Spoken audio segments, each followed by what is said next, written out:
Bon, je pense qu'on peut commencer. Ok, donc bonjour à tous, bienvenue à ce web séminaire du réseau des plasmas froids. Donc, nous tenons à remercier Perret d'avoir accepté l'invitation.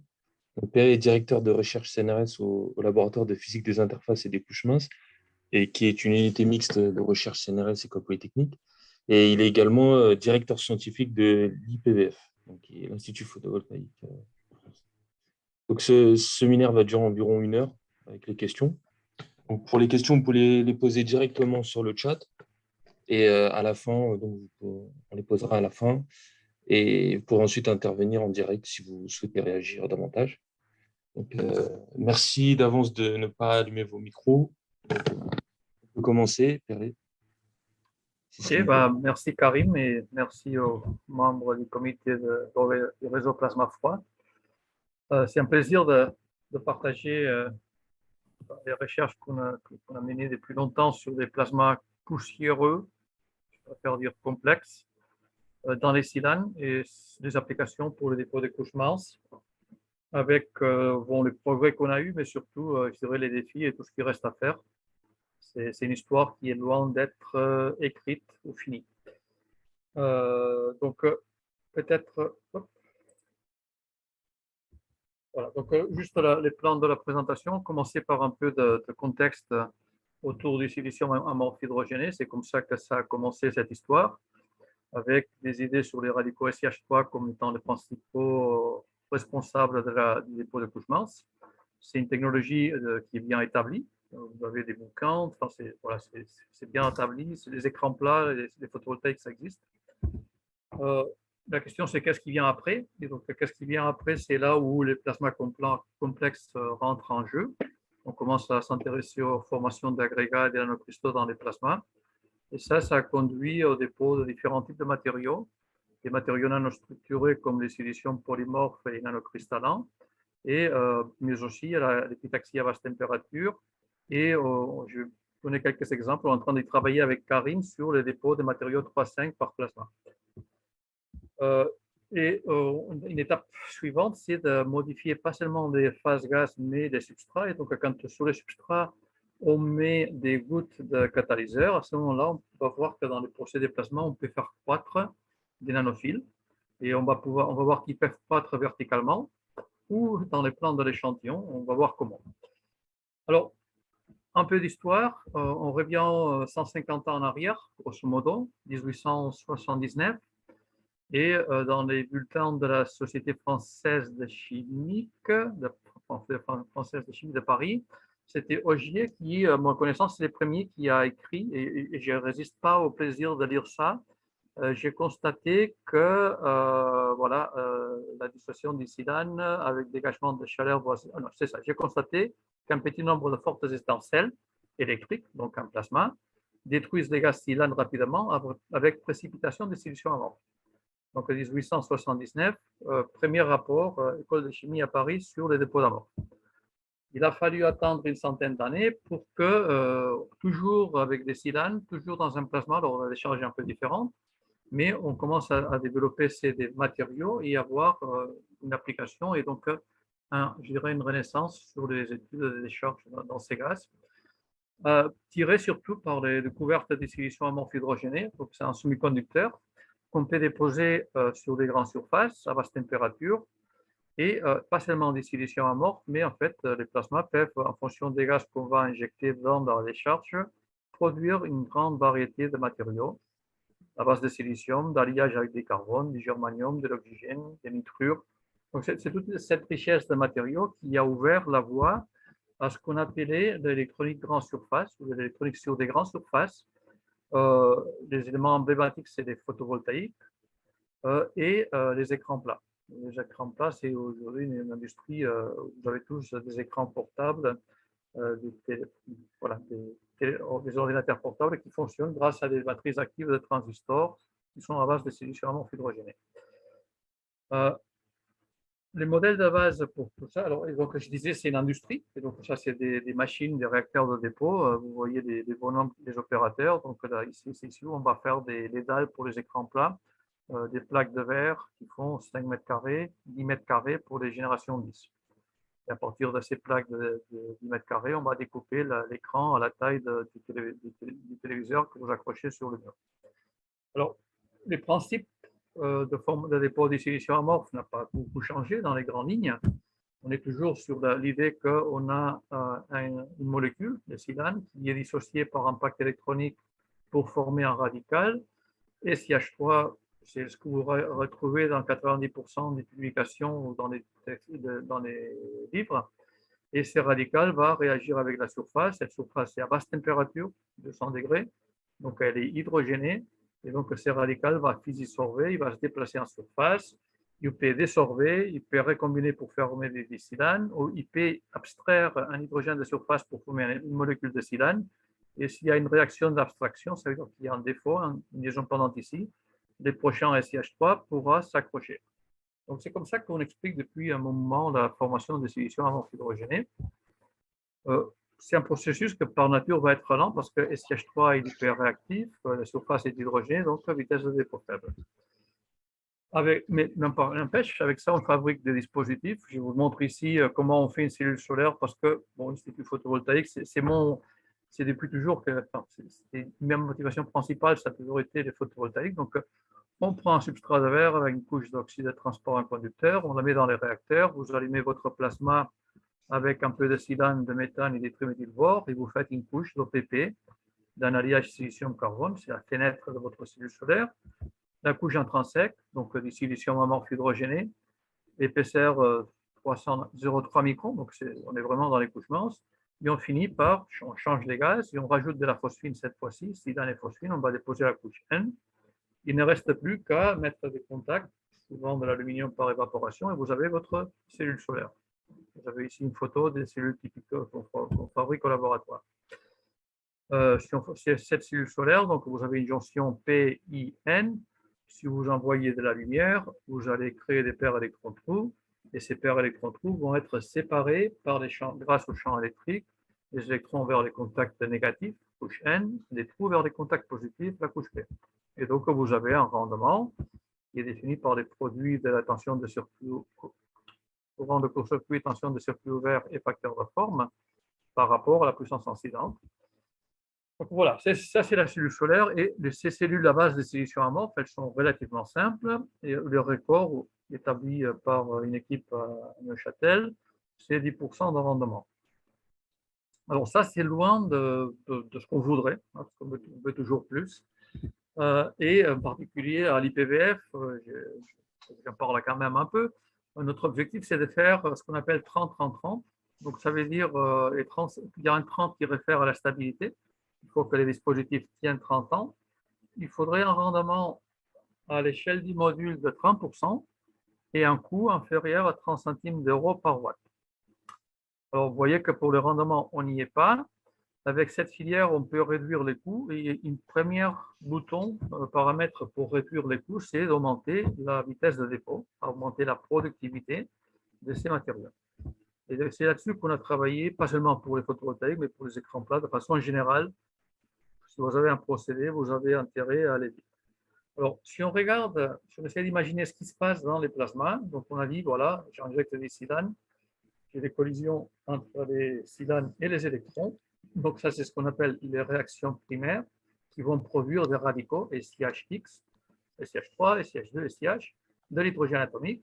Et ces radicaux vont pouvoir diffuser arriver à la surface et former la couche mince.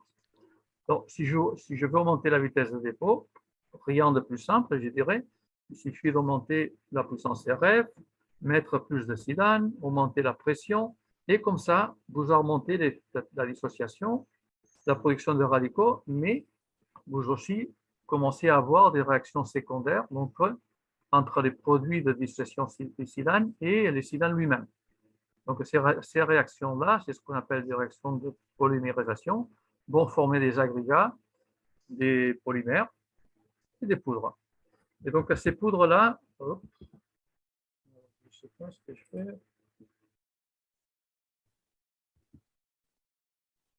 Alors, j'ai perdu. Alors maintenant c'est fermer les programmes, arrêter. Je ne sais pas ce qui se passe avec mon ordinateur. Attendre Essayer d'arrêter le partage d'écran, peut-être Non, attends, il est perdu quelque part. Voilà. Ah. Donc, on forme des poudres et ça, c'est quelque chose dont on ne veut pas trop entendre parler parce qu'on est en réacteur, souvent dans une salle blanche, vous faites de la poussière et donc pendant pas mal d'années, on a travaillé avec, essayer de comprendre comment, à partir d'un radical, on arrivait à former une poudre. Et pour comprendre ça, on a utilisé des décharges pulsées. Donc, on arrête la décharge et on regarde qu'est-ce qu'on dépose au bout d'un certain temps. Alors, un certain temps, c'est 100 millisecondes, 200 millisecondes, jusqu'à la seconde ici. Et vous avez des exemples de nanoparticules formées dans les plasmas. Alors, décharge silane-hélium, ou des charges silane, argon, hydrogène, en fonction du temps du plasma, de la durée du plasma. On va observer, on fait les dépôts sur une grille de microscope électronique en transmission, on regarde ce qu'on récupère sur la grille. Et si vous avez l'exemple, vous voyez qu'à une seconde de plasma silane-hélium, on a une distribution qui est très étroite de nanoparticules de 12 nanomètres. Ce qui est intéressant dans cette affaire, c'est que si on regarde, là c'est un nouveau planté,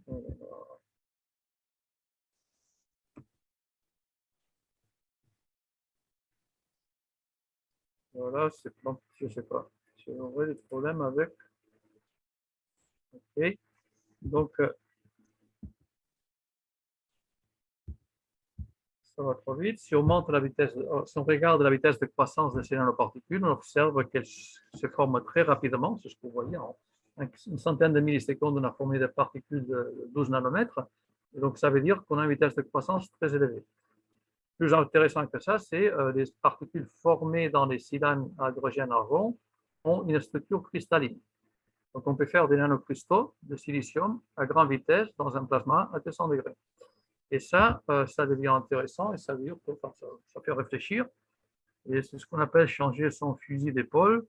On va, plutôt que essayer d'éviter la formation de poudre, on va essayer de favoriser la formation de nanocristaux et les incorporer au dépôt, faire en sorte qu'ils se déposent pour obtenir des matériaux qui pourraient être intéressants. On n'en savait rien a priori.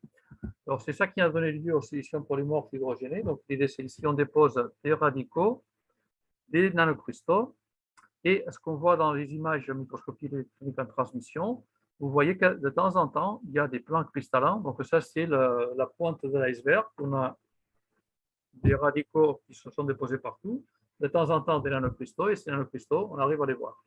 Alors, ça, plus intéressant que ça, c'est les nanocristaux, c'est facile à voir, mais si on regarde la matrice qui a l'air amorphe, en fait, on voit que cette matrice, elle a un ordre à moyenne distance, et cet ordre à moyenne distance confère aux matériaux des propriétés de transport intéressantes. Et donc, voilà. Avec ça, on a fabriqué des modules à base de silicium amorphe, de silicium polymorphe. Donc, dans ces mini-modules, on voyait que dans ces courbes-là, on a ici des cellules montées en série. On augmente la vitesse de croissance et on a des rendements qui sont même plus élevés que les silicium amorphes. Donc, plus grande vitesse de dépôt. On peut dire qu'on gagne sur tous les tableaux. On gagne sur les tableaux de la vitesse de dépôt et du rendement. Voilà, ça c'est le premier résultat qui était intéressant. Après, on peut aussi se dire que si on produit, si on incorpore davantage de nanocristaux, au lieu d'avoir matériau, matrice amorphe, agrégat cristallin, on peut avoir un matériau qui sera avec une forte composante cristalline, et c'est ça qu'on appelle silicium microcristallin. Et ces matériaux-là, il a les propriétés optiques du cristal. Donc, on peut faire des cellules de la même façon. On peut combiner une couche P, une couche intrinsèque microcristalline, une couche d'UPN, des contacts. Et avec ça, vous voyez qu'avec des microcristallins, on va couvrir une grande gamme spectrale. Il absorbe plus de photons, donc on a un fort courant. La tension est un peu plus faible. Et au résultat des courses, le rendement total, c'est 9%, comme pour l'amorphe. Alors, la beauté des plasmas, c'est ici. La beauté des plasmas, c'est que vous pouvez empiler. On continue les process. On a dit on sait faire une première cellule PIN, mais rien ne vous empêche de continuer avec une deuxième. C'est ce qu'on appelle une tandem. Et dans cette tandem, on va pouvoir combiner la réponse spectrale de la cellule avant qui répond dans les bleus, aux courtes longueurs d'onde, avec la cellule arrière, un microcristallant, qui répond bien dans l'infrarouge. Donc là, c'est une répartition de tâches. Cellule avant convertit les photons de haute énergie, cellule arrière, cellule faible énergie. Et comme ça, si on met tout ça bout à bout, j'ai décidément des problèmes, on arrive à faire un dispositif tandem dans lequel on additionne les tensions. Donc alors, on va aller à 1,4 volts, les facteurs de forme, les courants, et vous voyez qu'on arrive à faire du 14,5%. Donc, on a gagné en termes de rendement dans ce dispositif. Et on est parti à nouveau. OK. On gagne. Et je ne sais pas si c'est entre les pointeurs ou qu'est-ce qui fait qui se passe. Donc, on a 14,5. C'est toujours pas les 30%. Et donc, si l'objectif, je vous dis, c'est les 30%, donc il faut changer quelque chose. Ce qu'on peut changer, c'est les substrats. Donc, au lieu de travailler sur un substrat de verre avec une couche d'oxyde de transport et conducteur, on peut mettre ici un silicium cristallin. Quand on met du silicium cristallin, on peut nettoyer les cristallins, on peut faire de la gravure, on peut faire des tas de choses, mais on peut aussi faire des cellules à hétérojonction. Et ça veut dire quoi? C'est mon wafer de 180 microns d'épais. Et sur ces wafers, on va déposer une couche intrinsèque, une couche P, très fine, une vingtaine de nanomètres en tout en face avant, et on va mettre les contacts négatifs en face arrière. Donc, ça, c'est facile, c'est simple, ça va vite. Les solutions amorphes, ils passivent parfaitement les cristallins, et avec ça, il ne nous reste plus qu'à mettre les contacts, et vous avez votre cellule à hétérojonction. Et avec ça, qu'est-ce qu'on obtient? On obtient d'une part qu'on réduit les budgets thermiques, on fait une hétérojonction, on est à basse température. Comparé à une jonction PN classique, on n'a pas besoin de faire la jonction, de diffuser du phosphore à 1000 degrés. On n'a pas besoin de mettre de couches anti-reflet et on n'a pas besoin d'étapes de firing à 1000 degrés. Donc on simplifie, on réduit les budgets thermiques, on simplifie les procédés et surtout, le fait qu'on est à basse température, ça permet de travailler avec des wafers fins. Je vous disais au départ, c'est des 180 microns, mais comme on est avec des étapes à basse température, on peut réduire l'épaisseur du wafer à 70 microns, et c'est comme ça qu'il y a les records de rendement. Alors, ce qu'on a fait au laboratoire, vous avez ici un exemple d'une cellule d'hétérojonction dans laquelle on a obtenu, Igor faisait sa thèse là-dessus, 20% de rendement. Donc voilà, augmenter les rendements, on va dire c'est simple en mettant les bons substrats. Mais cette fois-ci, quelque part, on a triché parce qu'on a remplacé un substrat pas trop cher, les verres, par un substrat qui est plus cher, le silicium cristallin. Donc la question c'est, est-ce qu'on peut faire des cristallins? Alors, là, juste pour rappel, pour faire une cellule cristalline, il y a plein d'étapes. Vous partez des silicium métallurgiques, vous purifiez pour obtenir un gaz. Avec un procédé Siemens, vous obtenez des silicium polycristallins. C'est les silicium polycristallins, vous les fondez, vous les tirez en lingots. Les lingots, vous les découpez en wafer. Enfin, il y a plein d'étapes pour arriver à faire une cellule, une jonction PN classique. Quand on fait les couches minces, on part directement du gaz. Donc, on sauve toutes ces gains en temps et en énergie. C'est ce qu'on fait quand on fait une jonction PN ou une hétérojonction. La question, c'est est-ce qu'on pourrait faire du silicium cristallin par un procédé plasma? Et donc, est-ce qu'on pourrait éviter toutes ces étapes qui sont de l'industrie chimique lourde et contenter d'ici là? Alors, si on est sur un substrat cristallin, en fait, par chance ou les gens se sont rendus compte que lorsqu'on a un substrat cristallin, sous certaines conditions, on pouvait avoir un début de croissance cristalline. Et ça, pour les cellules d'hétérojonction, ce n'est pas très bon parce que s'il y a un début de cristallinité, de croissance cristalline, on perd la passivation. Donc, dans les mondes de cellules à hétérojonction, faire une croissance cristalline au départ, c'est niet, c'est mort. Mais par contre, si on veut faire du cristallin, c'est peut-être la chose à faire. Et vous avez ici un exemple d'un dépôt, même condition, c'est une condition de dépôt de silicium polymorphe lorsqu'on est sur verre. On change de substrat et on peut mettre un substrat cristallin 1,00, un substrat cristallin orienté 1,1, un substrat de verre. Donc, sur substrat de verre, je retrouve un profil de fonction électrique qui est celui d'un silicium amorphe. Par contre, et sur substrat cristallin 1,1,1, j'ai la même chose. Par contre, sur un substrat cristallin 1,0,0, j'ai un spectre qui est celui du cristallin. Donc, ce qu'on voit ici, c'est que les substrats, la nature des substrats détermine le type de croissance, polymorphe ou cristallin. Et donc, je peux faire des silicium cristallin si je prends un substrat orienté 1,0,0.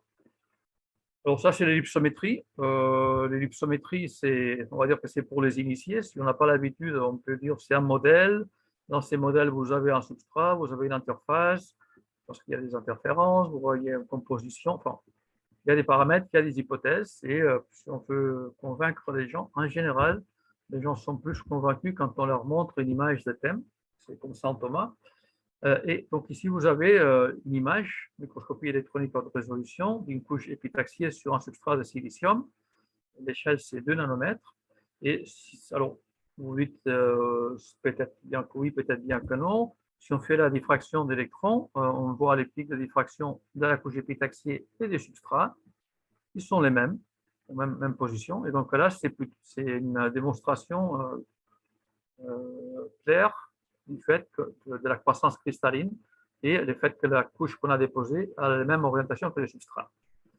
Okay. Donc, on a une croissance cristalline à 200 degrés, conditions de polymorphe, donc c'est des agrégats qui se déposent. Holger Bach au labo, il a modélisé ça, et on comprend que c'est l'effet de l'énergie d'impact qui va fondre des nanocristaux localement et qui vont produire une épitaxie locale. Et si on en a beaucoup, c'est comme la neige. Si vous avez une épaisse couche de neige, elle est faite à partir de petites graines cristalliques. Alors, pour ceux qui font attention, vous remarquez qu'il y a ici une interface. Et donc, cette interface, elle est là, ça nous permet de voir dans les spectres d'ellipsométrie ces interférences. Ça peut introduire des défauts. Et donc, on peut moduler l'intensité de cette interface en fonction des conditions de croissance de la couche cristalline. Et voilà, est-ce que c'est un problème? Est-ce que c'est une opportunité? En fait, vous pouvez tourner ça en opportunité.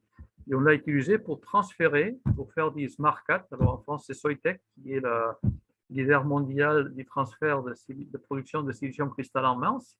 Ils font ça par implantation ionique recueillie à haute température.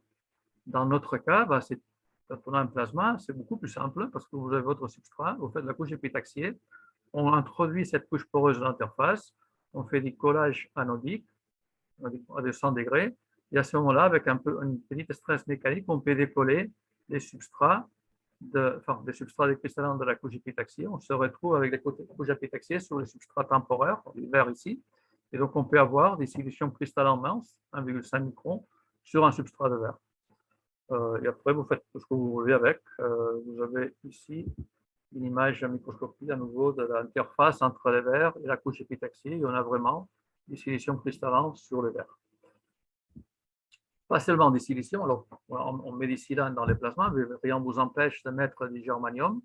Et à ce moment-là, vous pouvez faire une croissance de germanium. Alors attention, ici c'est du GAS. Donc on a fait, c'était Gilles Patriarche qui nous demandait de travailler un substrat sur lequel il y a un bon contraste. GAS, et on a fait un empilement, substrat de GAS, couche de germanium, couche de silicium, et ainsi de suite. Et ce que vous voyez, c'est qu'effectivement, on réussit à obtenir une croissance cristalline. Je vais faire à nouveau ma souris. Bon.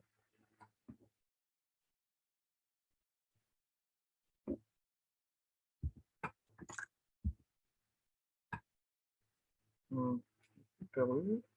Voilà. Okay. Bon,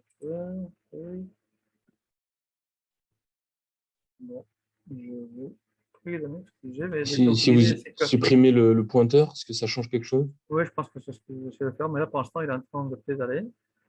Donc, l'idée ici, c'est qu'on va pouvoir, en changeant de gaz, va faire une croissance de germanium. Et si on fait un zoom sur l'interface GAS-germanium, on voit qu'il y a toujours une croissance cristalline. Alors, ça nous mène toujours vers des matériaux 3,5. Les matériaux 3,5, c'est des records de rendement. Donc, si on veut faire 30%, c'est facile avec des 3,5. Les records avec des 3,5, c'est des 47%. Mais la difficulté avec ces matériaux-là, c'est les coûts.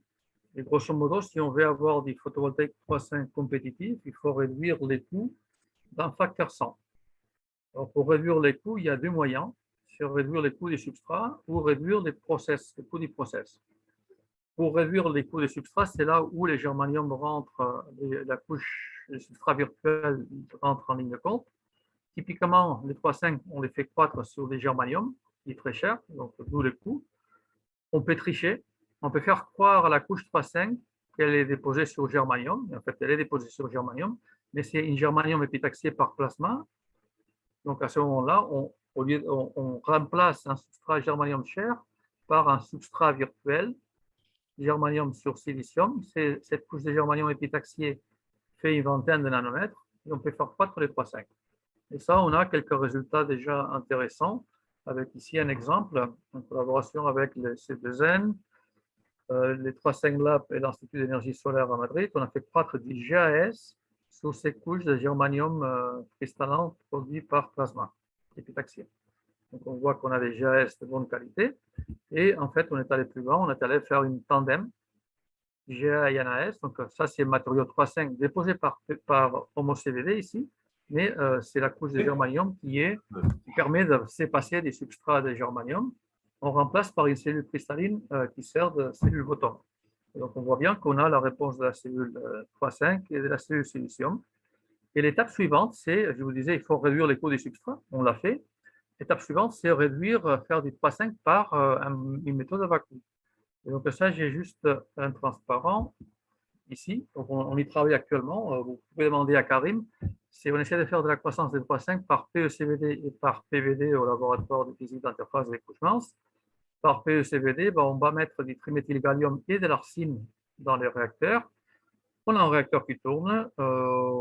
On a des premières couches. Donc je pense qu'il y a de la lumière. Voilà, je dirais aujourd'hui, il y a de la lumière, il y a de l'espoir. La prochaine fois, on pourra discuter sur la couche d'arsénure de gallium déposée par plasma. Bon, il me reste, je pense, un petit quart d'heure. On va changer maintenant. Jusqu'ici, on a travaillé sur les plasmas, les nanocristaux, les substrats. Et on va aller une étape plus loin dans les substrats. On va commencer à mettre des gouttes de catalyseur sur les substrats. Donc, sur nos substrats, on va mettre des catalyseurs parce qu'on va pouvoir faire des nanophiles.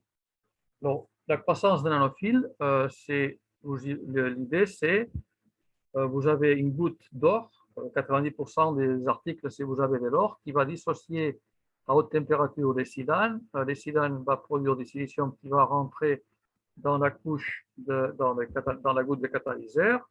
Et au fur et à mesure que le temps passe, vous allez obtenir une croissance unidimensionnelle de nanophiles de silicium. Le problème, c'est que l'or, il a les mauvais goûts d'introduire des défauts à niveau d'IGAP de la bande interdite du silicium. Et donc, c'est très bien pour faire croître des nanophiles, mais ce n'est pas pour faire des dispositifs. Si on veut faire des dispositifs, on a choisi, ça c'est la température de l'électrolytique, donc on choisit des métaux, du gallium, de l'indium, de l'éthane, du bismuth, qui ont des électrolytiques à basse température, 200 degrés, 230 pour l'éthane. Alors, donc ça c'est bien. Petit problème, c'est il faut que votre goutte, elle reste sur les nanophiles. D'accord?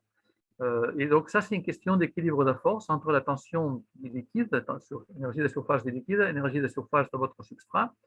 Et les critères de Nevolsin, il vous dit que pour que la goutte reste stable sur le fil, il faut que l'énergie du liquide soit au-delà de 0,85 newtons par mètre. Donc, il faut tous ces métaux-là, voilà. L'or, ça marche bien, les cuivres, les palladiums, les platines. Tous ces métaux qui travaillent à haute température fonctionnent bien. Et par contre, les métaux de post-transition, gallium, terre, indium, tout ça, a priori, ça ne devrait pas marcher. Ça ne devrait pas. Alors, dans un plasma, ça marche. Et encore une fois, on a de la chance de travailler dans les plasmas. Voilà. Rester dans les réseaux plasma froid, c'est l'avenir. Donc, quand on fait en pratique, on travaille sur un substrat, on évapore une couche d'étang, quelques anchetons, et après, on va introduire ça dans notre réacteur PECVD, et on va commencer par un plasma d'hydrogène.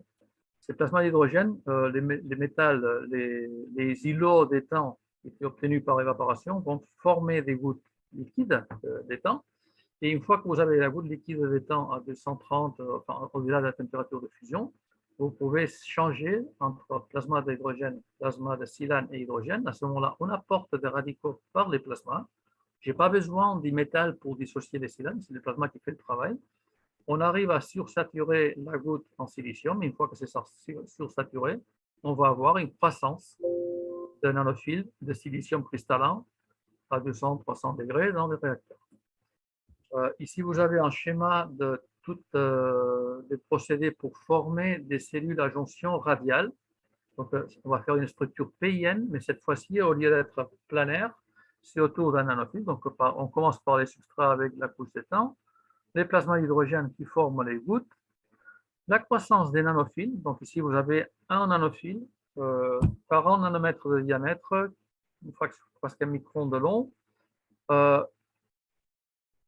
Qui peut être de type P. Si je mets du silane et du triméthylbore, j'aurai un nanophile de type P. Je pourrais mettre des types N. Voilà, donc on peut contrôler le dopage dans ces nanophiles. Une fois qu'on a fait les nanophiles, on va venir déposer tout autour une couche intrinsèque et une couche d'OPN en changeant les gaz. Donc c'est one pump down, ça se fait tout dans la foulée. Et pour finir, il faut mettre un contact électrique. Donc on va pulvériser des liquidats sur ces nanophiles. Alors ici, vous avez, donc ça c'est les schémas, un fil. Mais bon, on est dans les mondes des nanos. Et donc, quand on veut faire une cellule, en fait, si on regarde au microscope électronique à balayage, alors c'est un processus qui n'est pas contrôlé. Hein, vous avez compris, il n'y a pas de. Ils poussent là où ils veulent, ils poussent comme ils veulent, et ça donne des formes plus ou moins tordues. On a passé du temps à contrôler tout ça, mais dans les tests de Soumyadip Misra, on est arrivé à faire des cellules à jonction radiale qui ont des rendements de 10%. Avec une bonne stabilité. Et juste pour garder l'ordre de grandeur, c'est une centaine de millions de nanophiles par centimètre carré. Et ces 100 millions de nanophiles par centimètre carré qui sont tous connectés, ils fonctionnent ensemble, ils permettent de faire un dispositif fonctionnel. Bon, ça c'est une jonction radiale. Et là, tant qu'on y est, soyons ambitieux, ou plutôt soyons fous. Shaoqi Wang, donc les thésards qui est actuellement sur ces travaux, qui a pris la suite de ses travaux, il est passé à faire, ça c'est une jonction radiale, il peut faire des tandems, on a vu les tandems, il peut les faire autour des fils, et on peut faire une triple jonction. Et donc là, ce que vous voyez, c'est que même en triple jonction, on arrive à faire des dispositifs qui tiennent la route, qui génèrent 2 volts de tension. Et donc ça, c'est en fait, il est en train de regarder ça pour faire de photocatalyse de l'eau. On a besoin que la cellule doit fournir des 2 volts. Pourquoi ça marche? J'ai dit, ces méthodes de transition, normalement, l'énergie de tension de surface des liquides n'est pas suffisante pour que la goutte reste à la pointe des nanophiles et devrait tomber. Alors, si ça marche, c'est parce qu'on est dans un milieu plasma et qu'on est en train de fournir de l'hydrogène atomique. Et cet hydrogène atomique, il peut passiver la surface près de la goutte. Et si elle passive à la surface, ça veut dire qu'on réduit l'énergie, la tension de surface des substrats. Donc, en fait, dans l'équilibre des forces, gamma S diminue, gamma L étant skilleux, le fil va rester, la goutte va former une boule sphérique et il ne va pas s'étaler comme une crêpe sur notre substrat. Donc, voilà, ça, c'est l'effet du plasma. C'est quelque chose qu'on a discuté pendant longtemps, ça devrait être comme ça. Et c'est grâce à Nanomax, au microscope électronique en transmission, qu'on a pu observer ça. Donc, on a pu observer dans un microscope électronique en transmission la croissance des nanophiles en envoyant du silane et de l'hydrogène atomique. L'hydrogène atomique étant généré par un plasma remote.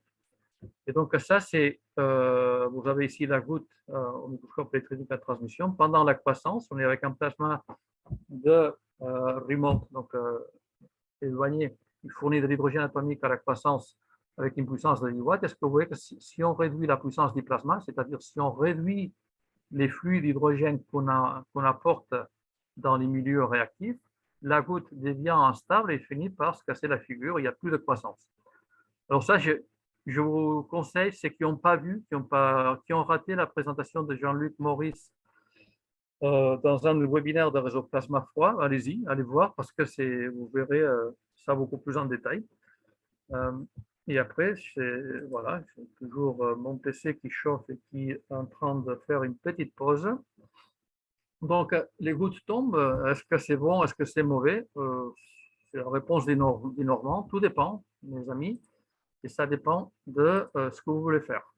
Alors, si on veut faire des nanophiles verticaux, bah, ce n'est pas le pied. Mais si on veut faire croître des nanophiles dans les plans, à ce moment-là, ça devient intéressant. Et c'est ce qui devrait venir dans les planches suivantes. Si mon PC tient la route. Oui, je vois qu'il pédale. Je vais souffler. On va attendre. J'attends toujours.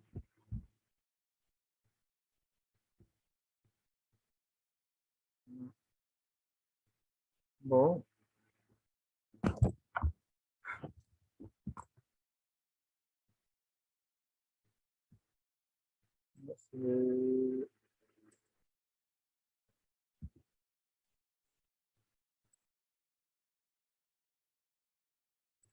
Bon. Ah voilà. Bon. Donc, c'est pas vrai. J'essaie de fermer, de rouvrir peut-être. Mais si je ferme et si je rouvre, il ne va pas refroidir. Je pense qu'on va encore passer plus de temps. Hein. Ah ouais. Je viens le faire, mais je ne vois pas qu'on gagne du temps en faisant ça. Et si vous arrêtez le partage, juste arrêter le partage au moins? Bon, je vais arrêter la vidéo. Arrêt de partage.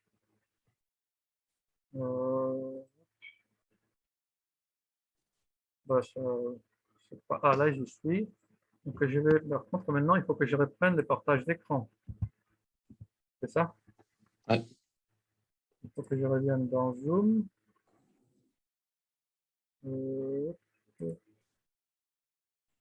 Non, c'est où ça? Ici. Partager.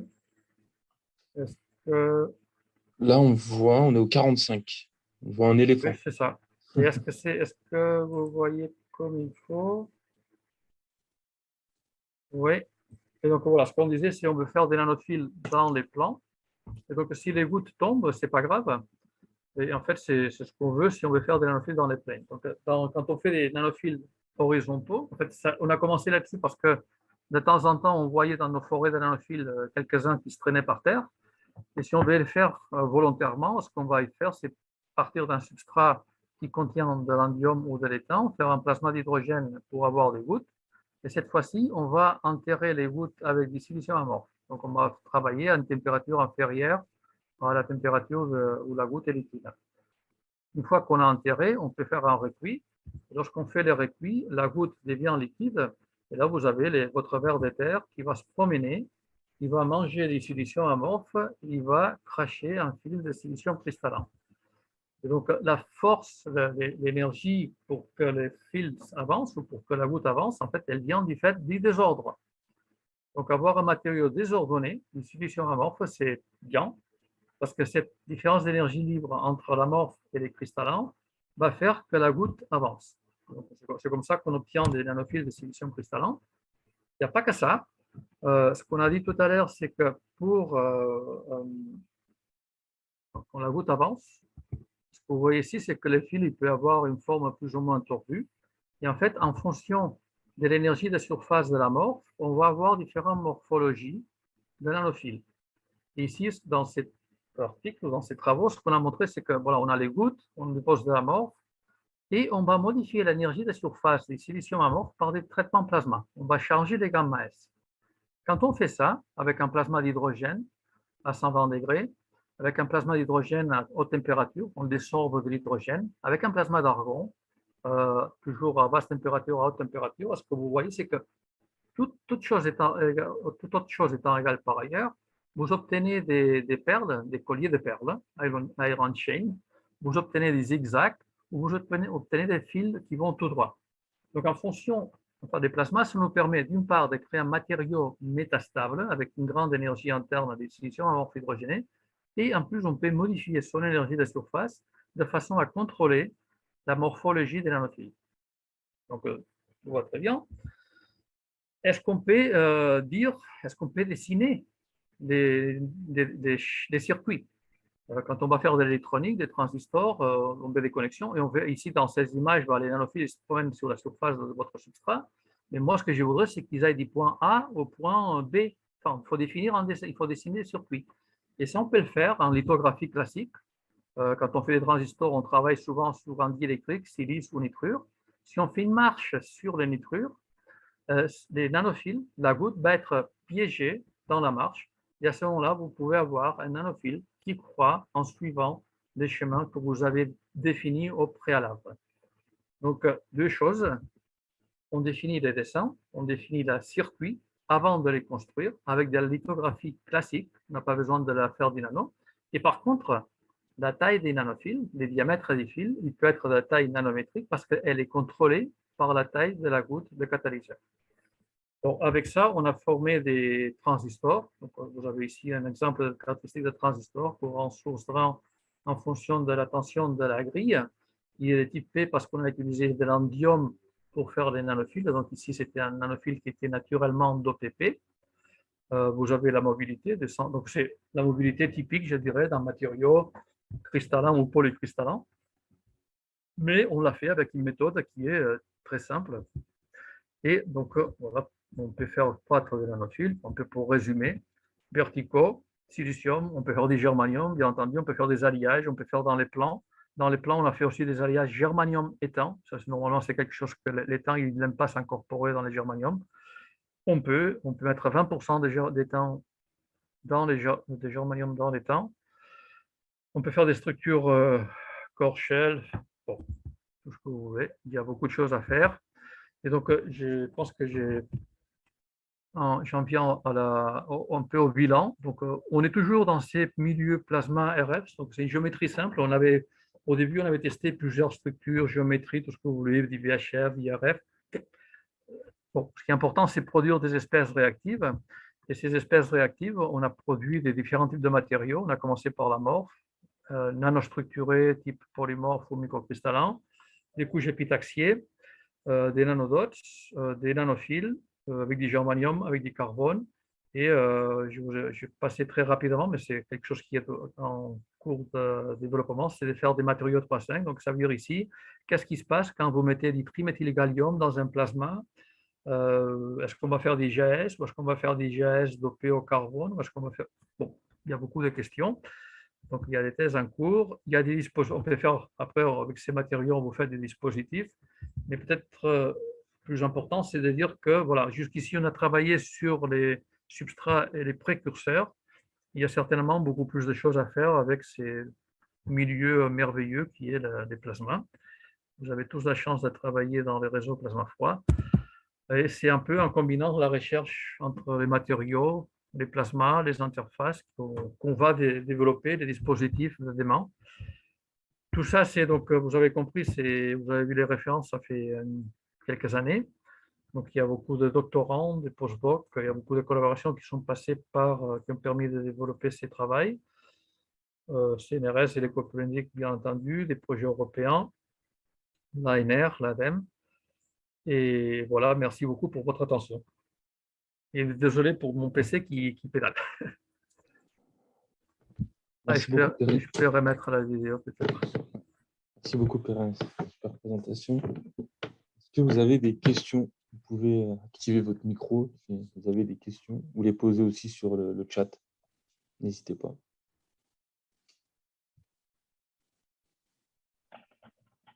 Oui, alors j'aurais peut-être une question si personne n'en a pour le moment. Oui, bien sûr.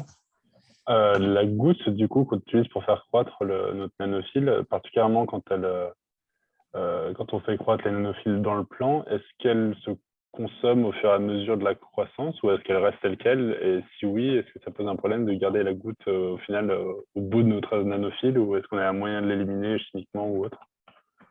Alors, donc là, je vais peut-être aider ici. Voilà. Est-ce que la goutte se consomme? Elle va se consommer, ça veut dire qu'elle va être utilisée pour former les nanophiles, par exemple.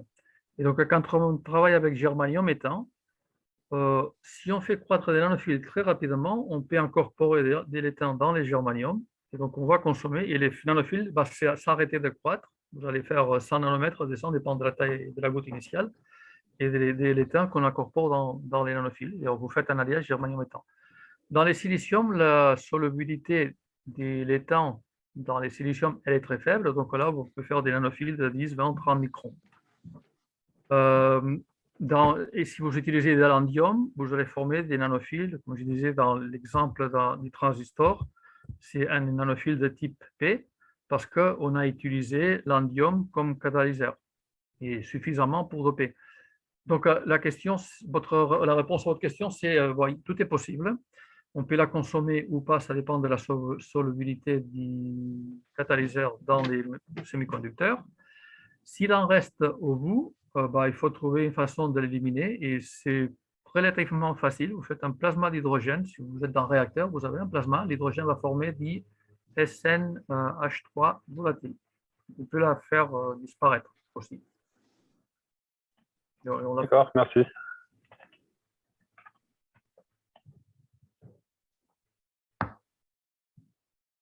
D'autres questions?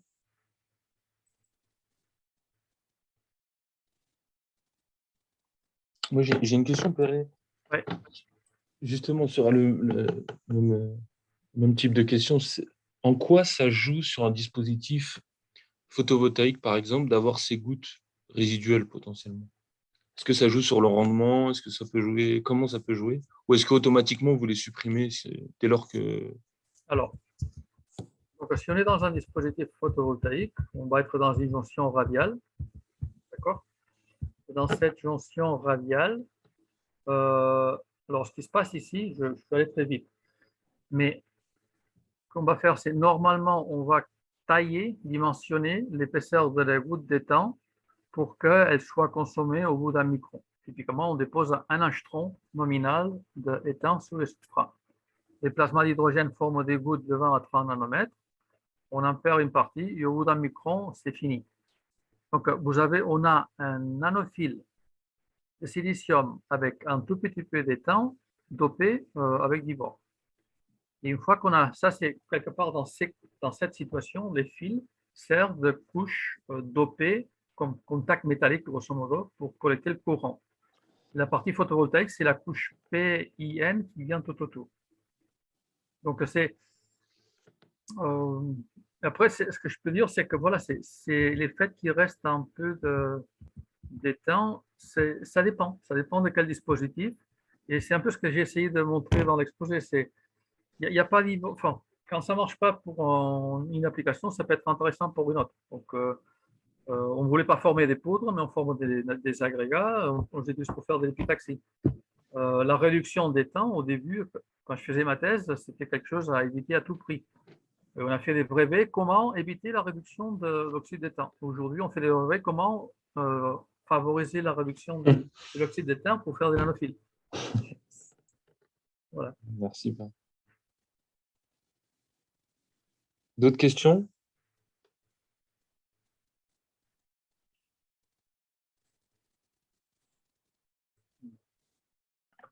Alors, j'en aurais une autre, du coup, si, si personne n'a de questions. Sur une des images thèmes que vous avez montré un peu plus tôt, où on voit l'épitaxie du germanium sur GAE. Germanium, ah oui, c'est sur l'épitaxie, j'y suis. Ouais.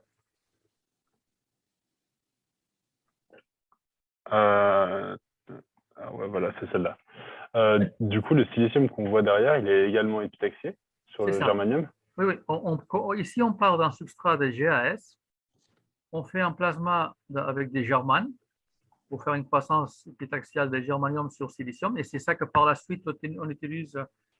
Bon, et après, on continue avec du silicium, donc épitaxie de silicium, épitaxie de germanium, et ainsi de suite.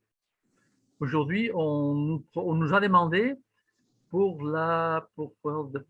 le monde de la microélectronique, ils voudraient faire 48 couches silicium, germanium, silicium, germanium. Bon, je pense que c'est possible. Après, c'est une question d'optimiser la croissance. Mais alors, votre question, c'est, excusez-moi. Non, du coup, ma question, c'est liée au fait de faire cette croissance épitaxiale de silicium sur des germaniums. comment ça se fait qu'on arrive à maintenir une cristallinité alors que normalement il y a un désaccord de maille quand même Et ben voilà. assez prononcé? Excellente question. Est-ce que c'est juste que l'épaisseur des couches qui est suffisamment faible qui fait que ça tolère ce désaccord de maille ou voilà? Voilà. Donc, en fait, c'est la problématique des 3,5 sur silicium. Ça ne marche pas. C'est pour ça qu'on utilise le germanium parce qu'il a le même paramètre de maille. Dans les cas et donc, si je fais du silicium sur germanium, ben, j'ai un problème de paramètre de maille. D'accord, tout à fait. Pourquoi ça marche? Ben, ça marche parce que, j'en sais rien. Bon, on peut faire des hypothèses. Ça marche parce qu'on est en train de faire, là j'ai rejoint le monde des nanophiles, ça marche parce qu'on est en train de faire une épitaxie locale. Parce que la raison pour laquelle on obtient l'épitaxie par plasma à 200 degrés, c'est que les précurseurs de l'épitaxie, c'est les agrégats. Ces agrégats sont accélérés par la gaine, par la tension d'accélération de potentiel plasma, et quand ils impactent la surface, ils vont fondre. Donc, j'ai un agrégat de silicium qui arrive à la surface du germanium et c'est une épitaxie locale. Et cette épitaxie locale, c'est un peu comme les nanophiles. Quand on fait croître les nanophiles, si on a un domaine nanométrique, on peut relaxer des contraintes locales. Vous avez des contraintes locales, le fait d'être à l'échelle nanométrique, elle relaxe, et donc ça permet de garder l'orientation cristalline. C'est un matériau contraint, mais je pense que je n'ai pas les transparences ici sur cette présentation, mais l'idée c'est ça, c'est le fait que ça marche, de faire, on arrive à épitaxier du germanium, plutôt du silicium ici, on n'arrive pas à le voir sur le germanium, c'est parce qu'on a, l'épitaxie, ce n'est pas les atomes qui diffusent en surface avec des terrasses et tout, c'est l'épitaxie locale par les agrégats. D'accord. Et du coup, c'est local du point de vue de la croissance où les agrégats du coup arrivent en surface localement, mais par contre, c'est tout, sur toute l'étendue du plan, on a la même orientation cristallographique. C'est ça. C'est quoi l'étendue latérale? Moi, une image, c'est une neige. Vous avez votre substrat, il commence à neiger. Il y a un flocon de neige qui arrive. Ces flocons de neige, ils s'arrangent avec l'orientation cristalline du substrat. Donc, localement, j'ai une épitaxie. Après, il y en a un autre, il y en a un autre, il y en a un autre. Et quand vous avez N flocons, ils ont formé une couche de neige continue qui a gardé l'orientation des substrats parce que, alors, ce n'est pas la neige qui tombe tout doucement, c'est des agrégats qui sont accélérés et qui arrivent avec 1, 2, 3 EV par atome. Donc, au moment de l'impact, localement, sur l'échelle de la picoseconde à la nanoseconde, vous avez un agrégat dont la température, en termes d'énergie, en EV, monte à quelques milliers de degrés. C'est ça qui permet aux atomes de se réorienter et de prendre l'orientation cristalline du substrat. D'accord. Et du coup, c'est des dépôts qui sont à très haute pression, c'est ça? Pardon? C'est des dépôts qui sont à haute pression, enfin à haute pression. On ira encore à millibars. D'accord. Oui, très bien. Merci. Si on va à plus haute pression, à ce moment-là, on va tomber dans les poudres. Ça risque d'aller plus dans les poudres. Ça dépend de la dilution que vous avez du silane dans l'hydrogène ou dans votre gaz. D'accord. Ok, très bien. Et ça, c'est tous des plasmas qui sont des plasmas RF ou est-ce que vous… C'est plasma RF, oui. Charge RF standard. Okay, Les électrodes de plan parallèle, c'est des choses qu'on a développées dans des petits réacteurs du labo. Donc voilà, 10 cm, 15 cm de diamètre. On a transféré les process sur des réacteurs semi-industriels 30 par 40 cm. Ça marche aussi bien. Ok, très bien. Merci pour la réponse à mes questions. Vous avez d'autres questions? Moi, j'ai une dernière question, c'est est-ce que, sur la même diapositive, là, c'est intrinsèque, c'est ça? Enfin, là, c'est ici, oui, tu peux faire. Alors, c'est en fonction, encore une fois, c'est la versatilité des procédés plasma. Si je mets du silane, j'épitaxie du silicium. On a fait du silicium d'OPP, donc on a mis des… Et par rapport à la CVD, ici, on peut contrôler, on peut faire un gradient de dopage. On peut s'amuser à mettre un SCCM de triméthylbore, 2, 3, 4, faire un et on obtient une épitaxie de matériaux P ou N. D'accord, donc peu importe le dopage, l'épitaxie, elle est toujours là. Il n'y a pas de problème. Si on met trop d'abord, on va la perdre. D'accord. Et, Donc, il y a un on a fait des compromis. jonctions PN par plasma qui marchent aussi bien qu'une jonction PN faite par diffusion à 800-900 degrés. Il y a Agnès qui lève la main. Ok, oui, Agnès. Merci beaucoup, Perret, hein, pour ce topo très intéressant. Et voilà, moi, ça fait voilà, un certain nombre d'années qu'on suit les nouveaux challenges, les résultats de recherche. On cherche quelque chose, on trouve autre chose et on avance comme ça. Je trouve ça super. Moi, j'avais une question, en revenir sur le procédé, toujours pour l'épitaxie, là-dessus, sur la fenêtre du procédé, en fait. Est-ce que les conditions sont hyper pointues ou est-ce qu'il y a quand même un petit peu de latitude? Je n'ai pas les graphes ici, mais c'est pas direct. On peut, comme je disais, tu as une gamme de pression ça dépend de la dilution, de la température, enfin, tout est lié dans les plasmas, c'est ça un peu la difficulté. Mais si je fixe tout, je peux faire varier la pression entre 1 millibar et 1,5 et j'ai l'épitaxie. Et dans cette fenêtre-là, la qualité va varier un peu. Mais comme je dis, ce n'est pas un truc trop pointu et on les transfère facilement d'un réacteur A à un réacteur. Enfin, si je le fais, vous pouvez le faire. Tout le monde peut le faire. Pas de... Je ne dirais pas que c'est quelque chose de très pointu. Et si tu changeais complètement de type de plasma, alors en restant on sent bien qu'il faut quand même une certaine pression, qu'il faut… Non, ce qu'il faut, je pense que les ingrédients, c'est qu'il faut… Alors, parce que première chose, c'est normalement, pour faire une croissance cristalline, tout le monde sait que ça se passe à 900 degrés. Bon, pourquoi diable ça se passe à 300, à 200? Il faut de l'énergie. Et cette énergie, c'est l'énergie d'impact des agrégats. Et ça, Holger Bach l'a très bien modélisé par dynamique moléculaire. Cette énergie d'impact, ça veut dire qu'il faut des agrégats qui ne soient pas trop gros. Si tu as une particule de 10 nanomètres, il va faire du polycristalin. Donc, on est plutôt avec des agrégats qui font 50, 1 nanomètre, 2 nanomètres. C'est ça la fenêtre. Si tu es avec des poudres, c'est fini. Il n'y a pas d'agrégat. Donc, il y a la taille qui est importante et l'énergie d'impact qui est importante. Et l'énergie d'impact, c'est la puissance que tu mets. Et en fait, là, on a des résultats très, très marrants. On est en train de travailler là-dessus sur des couches de silicium nanocristallin oxyde. Donc, on met des nanocristaux de silicium dans une matrice de silice.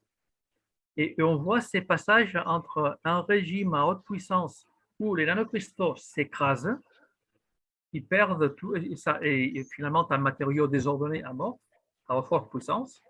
Si je baisse la puissance, j'obtiens des nanocristaux dans la matrice. C'est ce qu'on appelait avec Holger du soft landing. On le dépose pas trop violemment parce qu'on veut garder dans ces matrices de silice la nature cristalline. Donc, l'ingrédient principal, c'est taille et énergie d'impact. C'est ça qu'il faut contrôler. Et dans les plasmas, c'est indirect. C'est à travers. Alors, tu pourrais aussi mettre un bailliage. On a beaucoup de paramètres sur lesquels jouer. Ce n'est pas un processus pointu. Je pense que tu ne peux pas le faire en filament chaud. Par exemple, il y a des gens qui travaillent à faire des dépôts par CVD ou par filament chaud. Il n'y a pas d'ion, il n'y a pas de tension d'accélération. Ça ne marche pas. Mais si tu as un plasma micro-ondes ou un plasma RF ou un plasma VHF, c'est des gaz ionisés. Il faut un gaz ionisé. Avec des agrégats et la bonne énergie d'impact. Décharge à la pression atmosphérique. Hors équilibre, hein, une décharge. Je n'ai pas compris. Ah, pardon, j'ai cité une décharge à la pression atmosphérique dans un régime plasma froid, mais… Des charges à pression atmosphérique, je ne dirais pas non. Ça peut, je pense que des charges à pression atmosphérique avec des distances très petites, des parcours moyens, il faut que tes agrégats arrivent avec suffisamment d'énergie. Mais ce qui va jouer, en fait, pression atmosphérique, qui va jouer sur la dilution. Si tu dilues à mort, finalement, tu n'auras pas forcément… Un paramètre peut-être à regarder, c'est la vitesse de croissance.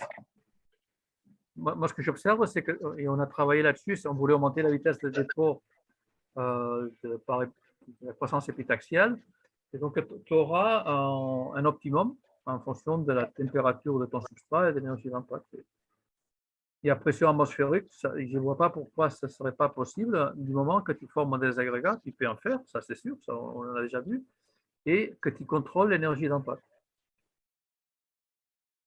Pour moi, c'est un très bon sujet, c'est un bon sujet de thèse. Si tu m'embauches, je parle là-dessus. Merci, Perret. Donc, si je peux me permettre, pour des simulations, on a vu que, comme Perret disait, il n'y a pas une fonction delta, ça c'est clair. Mais il y a quand même une fenêtre qui est assez petite. C'est-à-dire, ils sont trop rapides, ils vont détruire la surface, ils sont trop longs, ils ne vont pas faire l'épitaxie. Donc, il y a une fenêtre qu'il faut bien respecter. Mais il n'y a pas besoin de charge. Hein. C'est toujours dans le domaine temporaire, dans la température ambiante des réacteurs. Donc, ce n'est pas nécessaire d'accélérer avec des charges pour arriver à l'épitaxie. Accélérer avec les charges. Non, pas parce que je crois que c'était la question. Donc, il ne faut pas avoir de charges, il suffit d'avoir donc des clusters qui arrivent à la bonne concentration, à la bonne taille, qui arrivent sur la surface. Et la bonne énergie. Voilà. Voilà. Et l'énergie, les paramètres qu'il y a pour contrôler l'énergie dans les plasmas, c'est l'énergie de cette tension de gain. Oui, mais ce n'est pas la peine de l'accélérer davantage, parce que là, il sera trop rapide. Non, ce que j'ai dit, c'est qu'il faut avoir la bonne énergie. Si tu en as trop, il s'écrase. Si tu n'en as pas assez, ils ne vont pas fondre. Donc, il y a un optimum. Il faut avoir une fenêtre assez petite quand même. Hein. Ce n'est pas une fonction delta, mais c'est assez précis quand même. Dans les plasmas, je dis, on fait entre 1 millibar et 2 millibars. On peut faire de l'épitaxie. Et après, c'est la pression, la puissance, la température, tout ça, ça va rentrer en ligne de compte. Exactement. Nous, je l'insiste parce qu'on a cherché avec Ning pendant très, très longtemps pour trouver des bonnes conditions dans la simulation pour arriver là. Bon, c'était juste mes deux sens.